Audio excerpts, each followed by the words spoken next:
శ్రీమాత్రే నమః. నమస్కారం అండి. ఎలా ఉన్నారు అందరూ? బాగున్నారా? మీరందరూ ఆనందంగా, సంతోషంగా ఉండాలని అమ్మవారిని ఎప్పుడూ కోరుకుంటూ ఉంటాను. దాతృత్వ లక్ష్మీప్రియ క్రియేషన్స్‌కి స్వాగతం.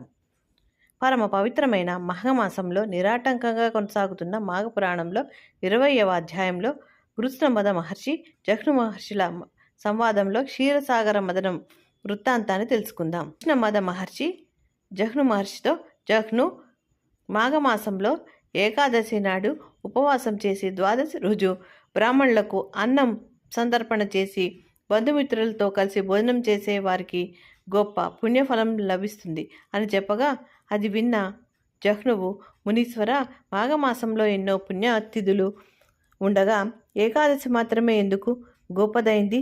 పూర్వము ఎవరు ఈ ఏకాదశి వ్రతం ఆచరించారు? మాఘ ఏకాదశి వ్రత ఎట్టిదని ప్రశ్నించగా కృష్ణమద మహర్షి ఈ విధంగా చెప్పసాగాను. కృష్ణమద మహర్షి జఘ్ను మహర్షితో, జఘ్ను వినుము, పాప పరిహారం కలిగించి పుత్ర పౌత్ర సంపదలు కలిగించే కథను చెబుతాను వినుము. పూర్వము దేవదానవులు కోసం అమృతోత్పాదనం కోసం క్షీరసాగరాన్ని మదించాలని నిర్ణయించుకున్నారు. మేరు పర్వతాన్ని కవ్వంగా, వాసుకిని కవ్వానికి తాడుగా చేసి దేవతలు వాసుకి తోకవైపు, రాక్షసులు వాసుకి తలవైపు ఉండి క్షీరసాగరాన్ని మదించసాగారు. ఈ మహామథనంలో అనేక గొప్ప వస్తువులు ఉద్భవించాయి. ముందుగా పాలసముద్రం నుంచి చంద్రుడు, శ్రీ మహాలక్ష్మి పుట్టాయి.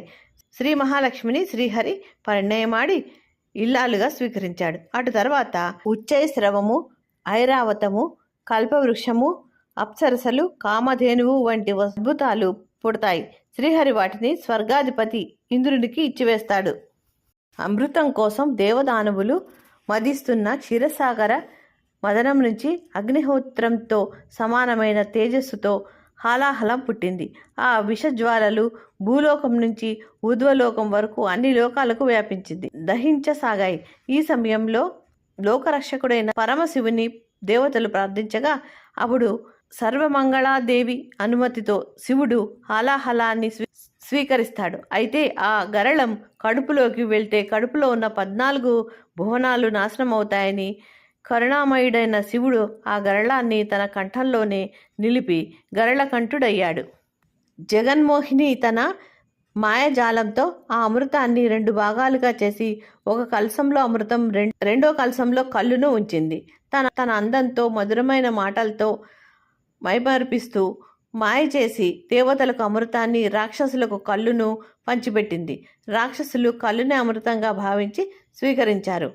శ్రీహరి మాయను గ్రహించిన 2 రాక్షసులు దేవతల రూపాన్ని ధరించి దేవతల పంక్తిలో కూర్చొని అమృతాన్ని తాగబోగా శ్రీహరి వారి కుయుక్తిని గ్రహించి వారు తాగిన అమృతం గొంతులోకి వెళ్లే లోపలే వారి శిరస్సును తన సుదర్శన చక్రంతో ఖండించాడు. ఇంద్రాది దేవతలు అమృతపానం చేయటం, రాక్షసులు తమకు జరిగిన మోసాన్ని గ్రహించి ఆహాకారాలు చేశారు. శ్రీహరి జగన్మోహిని రూపాన్ని విడిచి విష్ణుమూర్తి స్వరూపాన్ని ధరించాడు. అప్పుడు శ్రీహరిచే శిరస్సు ఖండించబడిన రాక్షసులు, కేశవ, మాకు చావు బతుకు లేకుండా చేశావు, మా గతి ఏమిటి అని అడిగాడు. అప్పుడు శ్రీహరి వారితో, మీరు వంతుల ప్రకారం మాయా కాలమందు సూర్యుని, చంద్రుని ఆహారంగా భక్షిస్తూ జీవించగలరని చెప్పగా వారు ఆకాశ మండలాన్ని చేరారు. వారు ఎవరో కాదు, గ్రహణ కాలంలో సూర్యచంద్రులు పట్టి పీడించే రాహుకేతువులు. అనంతరం బ్రహ్మ, విష్ణు, మహేశ్వరులు, ఇంద్రాది దేవతలు అమృత కలశాన్ని పట్టుకొని తమ తమ నివాసాలకు చేరుకున్నారు. పాల సముద్రం అందు అమృత కలశం ఉంచిన ప్రదేశంలో కొన్ని అమృత బిందువులు భూమిపై పడ్డాయి. ఆ అమృత బిందువులు 2 వృక్షాలుగా మొలకెత్తాయి. అవి ఒకటి పారిజాతం, రెండవది తులసి. వృక్షాలను సత్వజిత్తు అనే శూద్రుడు నీరు పోస్తూ పెంచి సంరక్షించసాగాడు. ఆ స్థలంలో సత్వజిత్తు ఒక పూల తోటను వృద్ధి చేయసాగాడు. ప్రతిదినము ఆ పూలను అమ్ముకుంటూ జీవనం సాగించసాగాడు.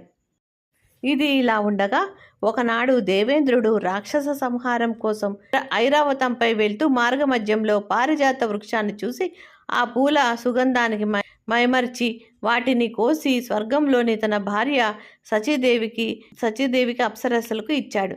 ఆ పూల పరిమళానికి వారు ఎంతో సంతసించి ప్రతిరోజు ఆ పూలు కావాలని కోరారు. పారిజాత పూలను ఎవరికీ తెలియకుండా కొన్ని స్వర్గానికి తీసుకురావటానికి ఇంద్రుడు ఒక రహస్యం దూతను నియమించాడు.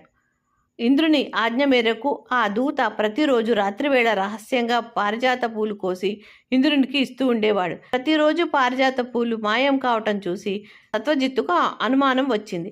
ఎలాగైతే పూల దొంగను పట్టుకోవాలని నిశ్చయించి ఒకరోజు రాత్రి పూలు కాసి ఉండగా హడావిడిగా దూత వచ్చి పూలను కోయడం చూశాడు. వెంటనే సత్వజిత్తు దూతను పట్టుకోవటానికి ప్రయత్నించగా అతడు తప్పించుకొని ఆకాశ మార్గంలో వెళ్ళిపోయాడు. స్వర్గానికి వెళ్ళిన దూత ఇంద్రునితో జరిగింది చెప్పగా, ఇంద్రుడు, నీవు ఆకాశంలో సంచరిస్తావు కాబట్టి నీకేమీ భయం లేదు. యథావిధిగా నీవు పూలు కోసి తీసుకురా అని ఆజ్ఞాపించాడు. జరిగిన సంఘటన సత్వజిత్తు విచారిస్తూ ఏం చేయాలా అని ఆలోచించి ఒక పన్నాగాన్ని పన్నుతాడు. ప్రతిరోజు తాను పూజ చేసిన విష్ణువు నిర్మాల్యం తెచ్చి ఆ పూల తోటలో పారిజాత వృక్షం కింద చల్లుతాడు. యథావిధిగా ఇంద్రుని దూతలు ఆ రోజు కూడా వచ్చి పారిజాత పూలను కోస్తుండగా అతని కాళ్లకు శ్రీహరి నిర్మాల్యం తగులుతుంది. ఆ దోషం వల్ల అతనికి ఆకాశంలో సంచరించే శక్తి పోవడమే కాకుండా కుంటివాడవుతాడు. అంతేకాకుండా శ్రీహరి నిర్మాల్యం తొక్కిన పాపానికి పిచ్చివాడు కూడా అవుతాడు. దోషంతో కుంటివాడైన ఇంద్రుని దూతను పట్టుకొని సత్వజిత్తు ఈ విధంగా పారిజాత పూలను ఎందుకు అపహరిస్తున్నావు అని అడగగా, అప్పుడు ఆ దూత స్వర్గాధిపతి అయిన ఇంద్రుని ఆజ్ఞ మేరకే ఈ పని చేస్తున్నానని చెబుతాడు. పన్నాగంతో కుంటివాడిని చేసిన నీవు చాలా బుద్ధిమంతుడవని అంటాను. అప్పుడు సత్వజిత్తు అతనిని అలాగే వదిలేసి తన ఇంటికి వెళ్ళిపోతాడు. ఈ విధంగా 3 రోజుల పాటు కుంటివాడిలా ఇంద్రుని దూత పారిజాత వృక్షం కింద పడిపోతాడు. ఆ కథను ఇక్కడి వరకు చెప్పి గృహ్ణమద మహర్షి 20వ అధ్యాయాన్ని ముగించాడు. ఇది స్కాందపురాణే మాఘమాస మహత్యే 19వింశాధ్యాయః. నమః శివాయ. ఓం నమః శివాయ. తిరిగి 21వ అధ్యాయంలో కలుసుకుందాం.